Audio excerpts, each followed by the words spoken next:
চলছে, কারণ হাতে মাত্র আর কয়েকটা দিন এবং আসন সমঝোতার যে কথা বলা হয়েছিল সেই আসন সমঝোতার কথায় যদি আশায় যায় তাহলে আসন সমঝোতা নিয়ে কিছুই জানালো না কংগ্রেস। দুটি আসন ছাড়ার সিদ্ধান্তেই অনড় তৃণমূল। লোকসভা ভোটে 350-র বেশি আসন চায় কংগ্রেস। দেশ জুড়ে 350 আসনে লড়ার টার্গেট কংগ্রেসের। লোকসভা ভোটে 350-রও বেশি আসন চায় কংগ্রেস। দেশ জুড়ে 350 আসনে লড়ার টার্গেট কংগ্রেসের। এই মুহূর্তে যে খবরের দিকে নজর রাখবার চেষ্টা করছি, আসন সমঝোতা নিয়েই কিছু জানালো না কংগ্রেস। বেশ কয়েকটি জায়গা যেখান থেকে একাই লড়তে চাইছে কংগ্রেস। রাজা আমাদের প্রতিনিধি রয়েছেন টেলিফোন লাইনে। রাজা, আমরা দেখেছিলাম তৃণমূলের তরফ থেকে বলা হয়েছিল যে যত দ্রুত সম্ভব, অন্তত ডিসেম্বরে ডেডলাইন দেওয়া হয়েছিল 31শে ডিসেম্বর আসন সমঝোতা করে নেওয়ার জন্য, কারণ 24-এর প্রথম দিন থেকে তাহলে লড়াইয়ের মঞ্চ তারা তৈরি করতে পারবে। সেক্ষেত্রে দাঁড়িয়ে আসন সমঝোতার লেটেস্ট কি আপডেট রয়েছে রাজা?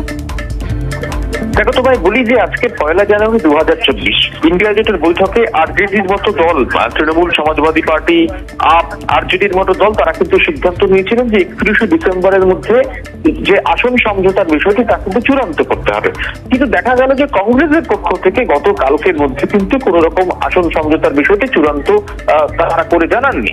ফলে একটা কিন্তু এই মুহূর্তে প্রশ্ন উঠতে শুরু করেছে, তাহলে কি জোটের মধ্যে কংগ্রেস আবার কি কোনো সমস্যা তৈরি করতে পারে? দেখো, এখনো পর্যন্ত সূত্রবর্তী খবর পাওয়া যাচ্ছে যে লোকসভা ভোটে 350 আসন, অর্থাৎ 543টি আসন, তার মধ্যে 350টির বেশি কিন্তু আসন চাইছে কংগ্রেস, এমনটা কিন্তু সূত্রের খবর।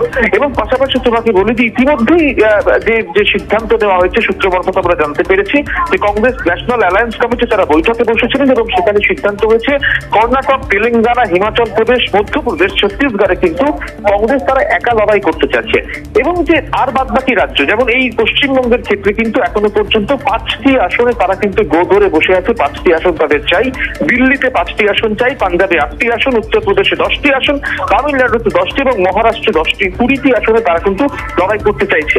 এখন দেখার যে জোট সঙ্গী যারা রয়েছেন সংশ্লিষ্ট রাজ্যগুলির ক্ষেত্রে, সেই সংশ্লিষ্ট রাজ্যের রাজনৈতিক পরিস্থিতি দাঁড়িয়ে তারা সেগুলি মেনে নেন কিনা। কিন্তু তোমাকে যেটা বলার চেষ্টা করি যে 31শে ডিসেম্বর যে সময়সীমা জোটের বৈঠকে সিদ্ধান্ত দেওয়া হয়েছিল, সেই সিদ্ধান্তের সময়সীমার মধ্যে কিন্তু কোনোভাবেই কংগ্রেসের পক্ষ থেকে আসন সমঝোতার বিষয়টি এখনো পর্যন্ত জানা যায়নি। জানিয়ে কিন্তু রীতিমতো ধোঁয়াশার সৃষ্টি হয়েছে ইন্ডিয়া জোটের ভবিষ্যৎ নিয়ে। বেশ, ধন্যবাদ রাজা। রাজা সাহা আমাদের প্রতিনিধি ছিলেন আমাদের সঙ্গে টেলিফোন লাইনে।